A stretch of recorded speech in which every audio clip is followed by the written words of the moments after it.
Junior College, IIT, JEE, NEET Academy, Seat Guarantee Program.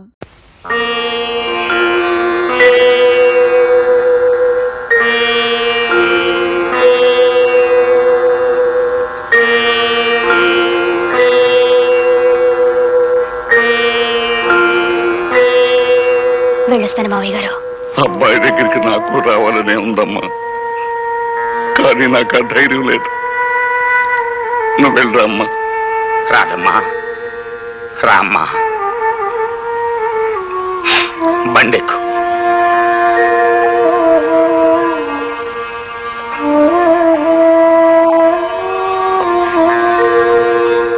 ఏ తీరుగా నన్ను దయచూచెదవో హినవంశోత్తమ రామా,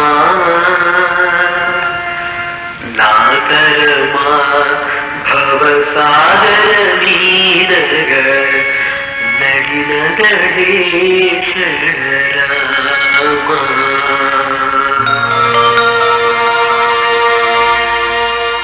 వీడి పేరు గోపి, ఊరు మొగల్తూరు.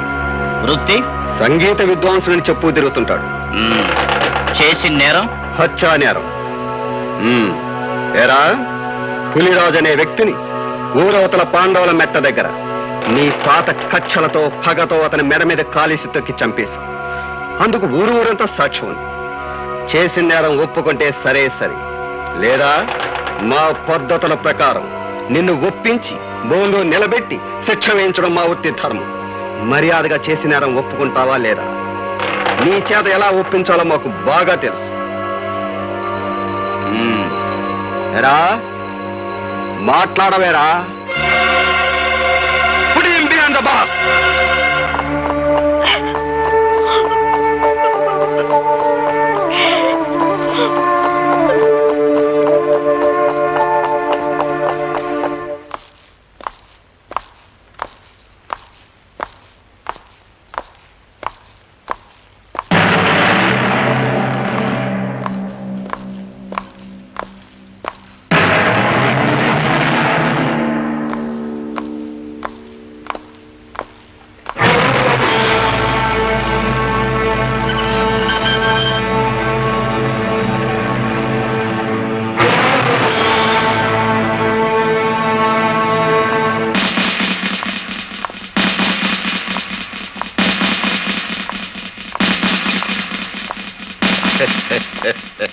వండర్ఫుల్ గా ఉందయ్యా జైలురా.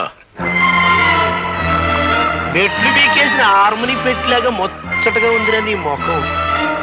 పోలీసు వాళ్ళు తలుచుకుంటే సొన్నంలోకి ఎముక కూడా లేకుండా చేయగలరని ఎప్పటికీ నమ్మకం వచ్చిందయ్యా జైలురా. అదేంట్రా హార్మోని పెట్టి అట్టం మెడ ఉంచుకుని నిలబడిపోయావు? మెడ నిలబట్లేదా? ముఖం చల్లట్లేదా? మాట్లాడ పెట్టరా.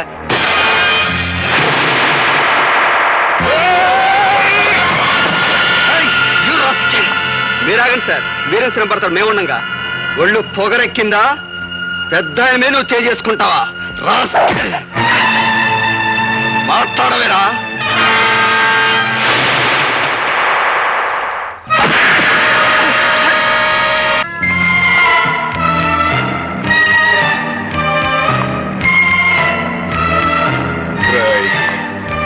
నేనిప్పుడు మగ మహారాజులాగా బయటికి వెళ్ళిపోగలను, కానీ అలా చేయటం లేదు. ఎందుకో తెలుసా? నేనే నేరం చేయలేదు గనుక, నా నిజాయితీ నాకు రక్షణ కల్పిస్తుందని నమ్ముతున్నాను గనుక నేను తలుచుకుంటే నిన్ను ఇక్కడికిక్కడే ముక్కలు ముక్కలుగా నరికి పోగులు పెట్టగలను. కానీ నేను తాళి కట్టిన పిల్లకు నువ్వు తండ్రి అయిపోయావు గనక బతికిపోయావు. చేయి.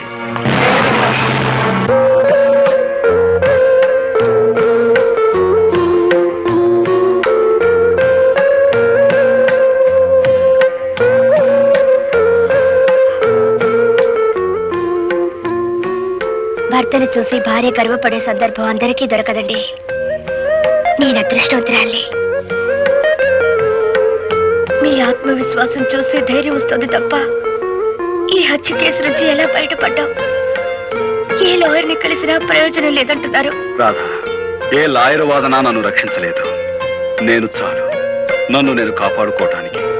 అదెలా సాధ్యం అండి? నువ్వు నవ్వితే చాలు.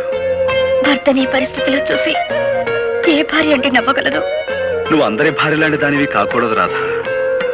అప్పట్లో నేను నీలో దర్జా, దర్పం, గుండె నిబ్బరం చూశాను. అవి ఇప్పుడు కావాలి. నీకు చాలా అవసరం కూడాను. అందుకే నవ్వమంటున్నాను నా కోసం.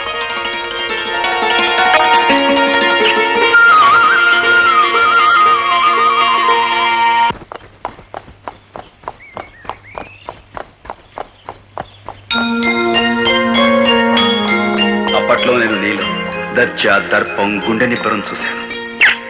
అవి ఇప్పుడు కావాలి. అందుకే నవ్వమంటున్నాను.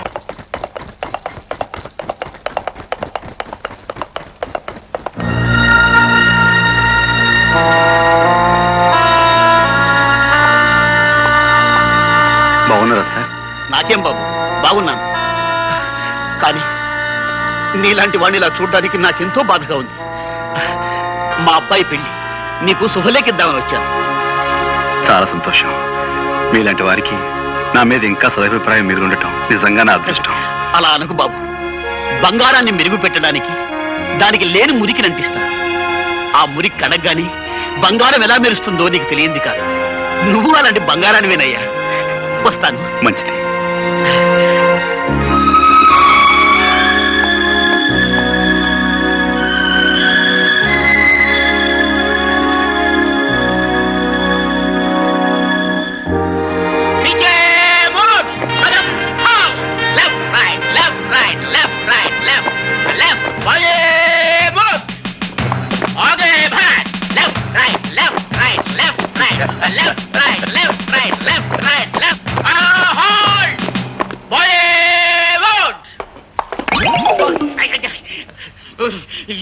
You 104. Hey, 104. నీ వల్ల డ్రిల్ గుల్లైపోతా ఉంది. మార్కెట్ కిందప్పుడల్లా బాగా తింటావండి చేపలు. నీ మీద రిపోర్ట్ ఉంది. Take care. ఇతన్ని చూసి నేర్చుకోండి అయ్యా. కొత్తగా డ్యూటీలో జాయిన్ అయ్యాడు. ఎంత వండర్ఫుల్ గా చేస్తున్నాడు మార్చి. మనకు ఓపెన్ చూస్తుంటే ఎట్టా ఉందిరా? కచేరీలో మన బాగా హార్మోని వాయినట్లేదా? ఎందుకుండదురా, ఆడికి ట్రైనింగ్ అంతా ఇచ్చి తోలేసింది నేనే కదా. ఆయన ట్రైనింగ్ ఇచ్చి తోలేయడానికి ఆడేమన్నా జట్కా పెట్టి గుర్రం అనుకున్నారా? గడ్డి పప్పు వేద్దాం. అందుకే నిన్ను అందరూ తప్పుడు కదా అప్పలరాజు అంటారు. ఆడ కానిస్టేబుల్ గారా, నమస్కారం. నేను ఆడ కానిస్టేబుల్ కాదండి, ఆ హెడ్ కానిస్టేబుల్ గారు ఉన్నారే వారి అమ్మాయిని. ఓహో, టైగర్ రాముడు గారు అమ్మాయి అత్తమారు. అవునండి. మరేంటి ఈ బట్టలు వేసుకొచ్చారేంటి? అదే మా నాన్న పాత డ్రెస్ ఉంటే నేను వేసుకొచ్చాను అంతే. Mister Gopi, I'm congratulating you. Very good. Take your positions. ఇప్పుడు very good. Well done, well done. Head constable tiger రాముడిని టచ్ చేస్తావా? Who are you? నేను ఫాదర్ గోపి. ఐ అప్పలరాజు. గోపి మామ. Horse riding. So what? First of all you go away from here. Get out. Rama అంటే బూత్ మాటలు ఆయన పడుతున్నాయండి మీ పోలీసులకి. రేయ్, మన అబ్బాయి కూడా పోలీసే కదా. Sorry sorry it's sorry. All right. Get out.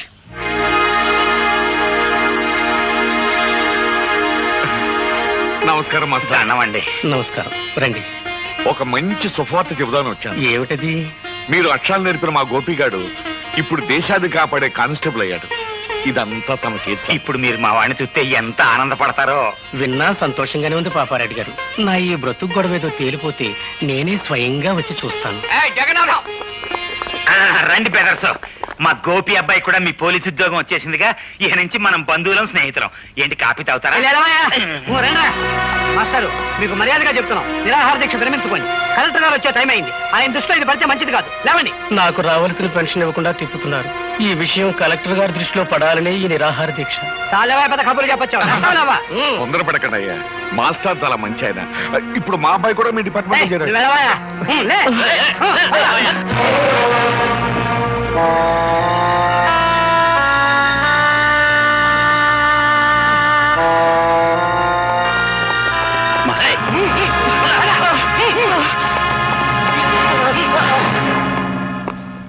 మా వార్నింగ్ ను కూడా లెక్క చేయకుండా నిరాహార దీక్ష చేస్తున్న మాస్టర్ వీడేగా? అవును సార్, వీడే. సరే, మీరు వెళ్ళొచ్చు. మా పోలీసులంటే అంత నిర్లక్ష్యంగా ఉందా? చేయకూడదు తప్పు నేనేం చేయలేదు బాబు. మీ వాళ్ళ అన్యాయంగా. మాస్టారు,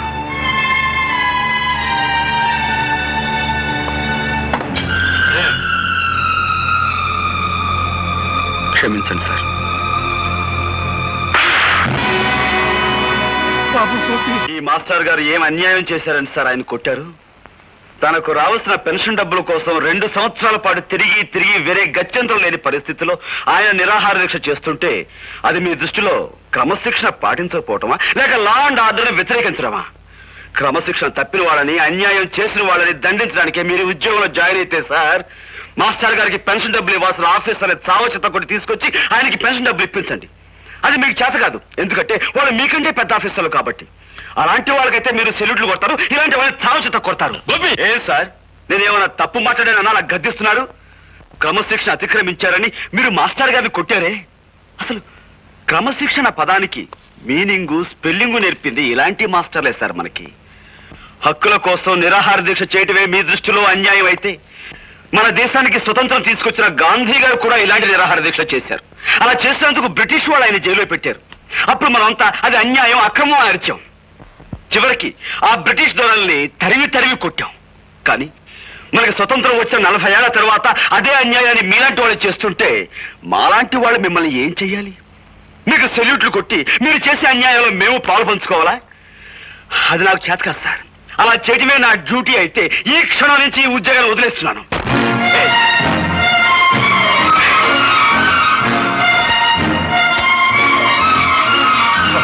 ఆవేశపడు. క్షమించండి మాస్టర్. గవర్నమెంట్ దగ్గర జీతం పుచ్చుకుంటూ న్యాయాన్ని కొట్టడానికే ఈ కాకి బట్ట అధికారాన్ని ఉపయోగిస్తే మాకు కిరాయి గుండాలకి తేడా ఏముంటుంది? అందుకే ఈ ఉద్యోగాన్ని వదిలిపెట్టి వెళ్ళిపోతున్నాను. వస్తాను మాస్టర్. ఉంటానండి.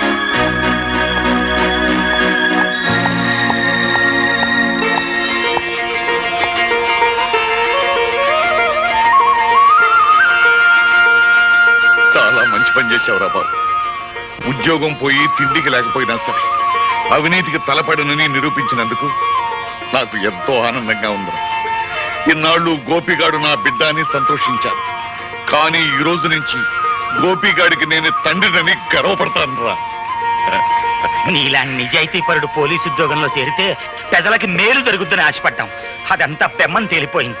వాళ్ళు నిన్ను మార్చక ముందే నువ్వే వాళ్ళని ఇత్తడి చేసేశావు. అబ్బాయి గోపి జిందాబాద్, అబ్బాయి గోపి జిందాబాద్. సార్, ఇప్పుడు జరిగిన సంఘటనకు ఆ గోపి మీద ఏ యాక్షన్ తీసుకోకుండా సెలవు పెట్టి వెళుతున్నారంటే really you're a great sir. ఒక విధంగా మన డిపార్ట్మెంట్ ఇదే తప్పని నా అభిప్రాయం. అనగనగనగనగా 7 సముద్రాలకు అవతల ఒక ఊళ్ళో ఒక అమెరికా. ఆ ఊరికి రేగన్ గారు ఒక ప్రెసిడెంట్ గారు ఉన్నారు. ఇది మన పంచాయతీ బోర్డు ప్రెసిడెంట్ పెంటై లాగా. ఏంటబ్బా విన్నావా లేదా? చెప్పు. ఈ రేగన్ గారు చాలా గొప్ప మడిసి. మరి అంత గొప్ప మడిసి మనం కూర్చోమంటే కూర్చోలేడు, నుంచోమంటే నుంచోలేడు. పోనీ ఒక గ్లాసు మజ్జిగో మంచినీళ్ళు తాగవయా అంటే ఆ పని చేయలేడు. ఎందువలన చేత ఇదిగో ఇలాంటి తప్పుడు కథలు చెప్తావు కాబట్టి ఊళ్ళో అంతా నేను తప్పుడు కథలు అప్పలరాజు అంటుంటారు. అబ్బయ్యా, నీకు సమాధానం తెలిస్తే చెప్పు, లేక లేదు. అంతేగాని ఊళ్ళో అందరూ అన్నట్టు నన్ను నువ్వు కూడా తప్పుడు కథలు అప్పలరాదు అనద్దు. సమాధానం చెప్పు challenge. Because he doesn't know Telugu. అదే, నీకు ఇంగ్లీష్ ఎలా తెలియదో తనకు తెలుగు అలా రాదు. అందుకని నువ్వు తెలుగులో ఏం చెప్పినా అతనికి అర్థం కాదు. ఎట్ట కనిపెట్టేశావు అబ్బయ్యా? రేగాను మనకి మంచి ఫ్రెండ్లే. ఖర్చు డబ్బు లేకపోతే అప్పుడప్పుడు వచ్చి చిల్లర తీసుకెళ్తుంటాడు. అయితే అన్నోళ్ల ప్రెసిడెంట్లు నీ దగ్గర సిల్లర్ ఎట్టుకెడుతుంటారన్నమాట. సరే పోనీ.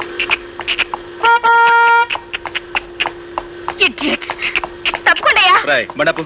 ఓళ్ళేన్ ఎనకమాల అగ్గిపెట్టి కారు, అందులో ఆడకూతురు ఓళ్ళేన్. యు కంట్రీ బ్రూట్స్, హార్న్ మోగుతుంటే వినపడలేదు. కార్ కి సైడ్ ఇవ్వాలన్న కామన్ సెన్స్ లేదు. చూడు సిరతపులి, నువ్వు ఇంగిలి పీసులో బూతులు తిట్టినా నాకు అర్థం కాదు. కానీ నేను అచ్చ తెలుగులో మొదలెట్టాను అనుకో, 10 రోజులు ఆకుండా నువ్వు వాంతులు చేసుకుంటావు. బుద్ధి లేకుండా మాట్లాడుకో. నా కారు కంటే నీ బోడి గుర్రబండి గొప్పదా? ముందటది. అబ్బయ్యా, ఇంకా లాభం లేదు. నువ్వు సూపు చూడాల్సిందే. ఇత్తడైపోవాలి. ఇదిగో చూడు పాప, నీకు విషయం తెలుసో తెలీదో, 2 కత్తులు ఒకే వరలో ఇమర్చవచ్చు, 2 పువ్వులు ఒకే చెవిలో పెట్టచ్చు, 2 హార్మోనీ పెట్టెలు ఒకేసారి వాయించవచ్చు. కానీ ఒక బండి మాత్రమే పట్టే ఈ ఇరుకు సందులో నీ బండికి సైడ్ ఇవ్వటం కుదరదన్న లోకల్ నాలెడ్జ్ నీకు లేకపోవటం నిజంగా నీ కర్మ. ఖచ్చితంగా ఈ పిల్ల పట్నం చదువులతో పాడైపోయింది అబ్బాయ. లేదంటే వీళ్ళ బాబుకి నడమంత్రం సరి, ఈ అమ్మాయికి అర్ధాంతరంగా వయసైనా వచ్చి ఉండాలి. ఇది కరెక్ట్ అబ్బాయ. చూసావా, అయిపోయింది. ఇత్తడే కిలో 10 రూపాయలు. ఇత్తడే. సరే, రారా. రావయ్య, వెళ్ళి ఆ పొగరమూత ఎవరు? హార్మోని పాపారెడ్డి కొడుకమ్మ. ఇతను హార్మోని చాలా బాగా వాయిస్తాడు.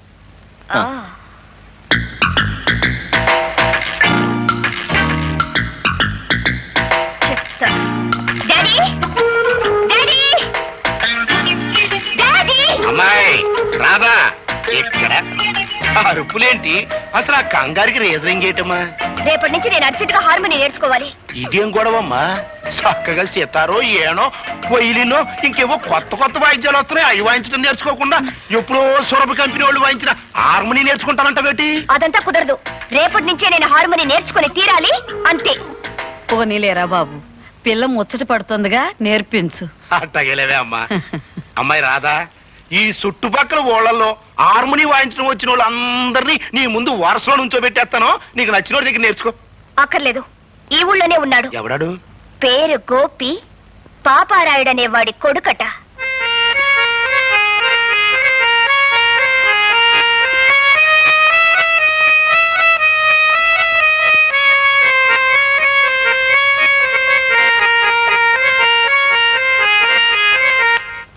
హార్మోని మీద నాగస్వరం వాయించడంలో జిల్లా మొత్తం మీద పేరు కొట్టేశావు అబ్బాయ.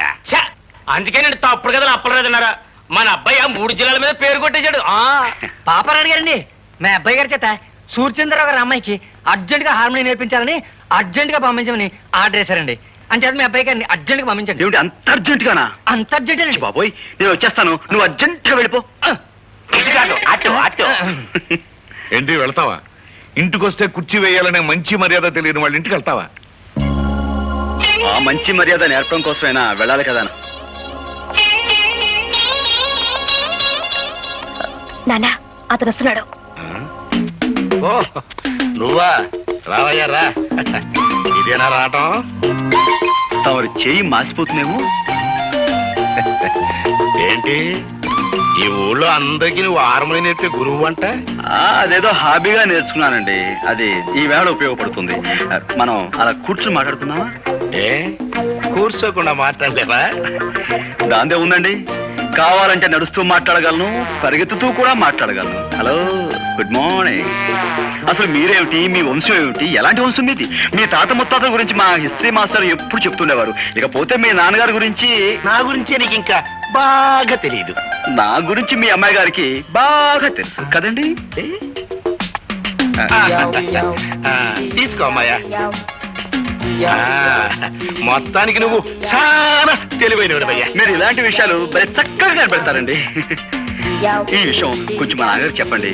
ఆయన నాకు మనుషుల్ని వాయించడం, హార్మోని వాయించడం తప్ప వేరే ఇంకేమీ రాదంటారు. అన్నట్టు వాయించడం అంటే గుర్తుకొచ్చింది. మా అమ్మాయికి హార్మోని ఎప్పటి నుంచి నేర్పుతావు? దాందే ఉందండి. రేపు శుక్రవారం, పైగా ఏకాదశి, చాలా మంచి రోజు. రేపటి నుంచే నేర్పించడం ప్రారంభిద్దాం. సరే, పొద్దున్నే సజ్జనం తినేసి హార్మోని పెట్టి భుజానేసుకుని వచ్చాయి. మా అమ్మాయి హార్మోని నేర్చుకుంటా. అబ్బాబ్బా, అక్కడే వచ్చినట్టు చిక్కంతా. అనవసరంగా నేను మా నాన్నగారు గౌరవనీయులం అనే పేరు సంపాదించేసామా?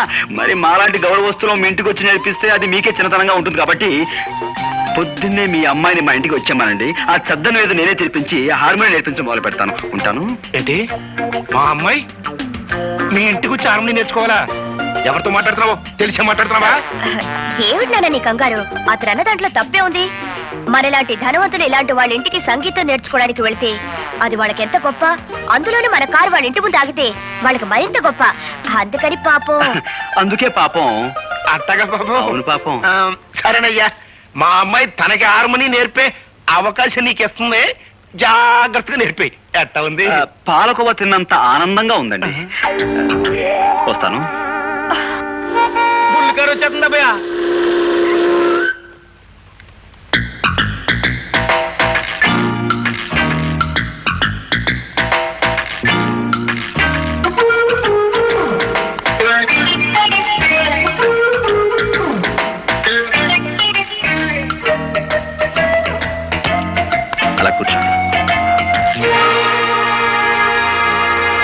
Dirty place. ఇక్కడ కూర్చునేది ఏమిటి జనమంతా? ఓహో, ఈ వీధి మొహానికి ఎప్పుడూ కారు వచ్చుండదు. నా కారు చూడడానికి వచ్చుంటారు. దానికి ఒక కథ ఉందండి. అనగనగా వెనకటికి 7 ఏళ్ల క్రితం నేను ఆ గుర్రబండి కొన్నాను. మొదటిసారి మా వీధికి వేసుకొచ్చినప్పుడు 100 మంది వచ్చారు జనం. ఓ సోసి నా బండి చూడటానికే వచ్చారు కదా అని రెండోసారి వేసుకొచ్చా. 50 మంది వచ్చారమ్మా. మూడోసారి వేసుకొచ్చా. ఎవ్వరు రాలేదు. నేను నా గుర్రం మిగిలాం. మీ కారు సంగతి అంతే. ఏమిటా బాబుడు? నువ్వింక వాయించడం మొదలెట్టబ్బాయా. అవును, మీ తాత ముత్తాతలే కాకుండా నువ్వు మీ నాన్న కూడా చాలా గౌరవమైన వాళ్ళన్నావు. కనీసం కుర్చీ వేయాలనే మేనర్స్ కూడా తెలీదా? మేనర్సా? అరే అటక మీద మర్చిపోయానండి. రే మావా, లోపలికి వెళ్ళి అమ్మాయి గారికి మేనర్స్ తెచ్చివేయి. అర్జెంటుగా. మేనర్స్ లడి. అలా పక్కన వేయి. రండి, దయచేయండి, దయచేయండి. ఆశలు కండి. సారీ మేడం, ఇది ఏ డచ్ కాలంలోనో ఫ్రెంచ్ కాలంలోనో కొన్న కుర్చీ. పాపం విరిగిపోయింది. పోతే పోయింది అసలు కుర్చీ. కానీ తమలాంటి పెద్దలు కూర్చుని కుర్చీ విరగొట్టినా అది మాకు ఎంతో గౌరవంగా ఉంటుంది కదరా? చాలా గౌరవం. పాపం దెబ్బలు తగిలేమో ఒకసారి చూడండి. నన్ను ఇక్కడికి ఇన్సల్ట్ చేయడానికి పిలిచావన్నమాట. నన్ను నలుగురిలో అవమానం చేస్తావా? I will see your end. ఏంటమ్మా, నువ్వు నా ఎండ్ చూస్తావా? నా బీనింగా చూడలేదు. ఎండ్ నువ్వేం చూస్తా? అయ్య బాబు, నా కాడే దొడుకోనపోతే నీకు స్టార్ట్ అవుదమ్మయ్యా. పిన్ని